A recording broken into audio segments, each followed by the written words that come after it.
Shout out sa mga bonsai artist na mahilig magkape habang nag-aayos ng kanilang mga halaman.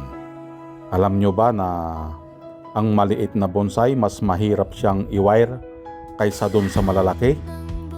Isa sa mga rason kung bakit mahirap i-wire, mas maliit ang space ng mga sanga na iikutan ng ating kamay. Unlike dun sa mas malaking bonsai na mas maluwag ang space na gagalawan ng ating mga kamay. Sa inyong palagay, sa mga bonsai artist dyan, ano ang mas mahirap i-wire? Yung malaki o yung maliit? Comment below para malaman natin.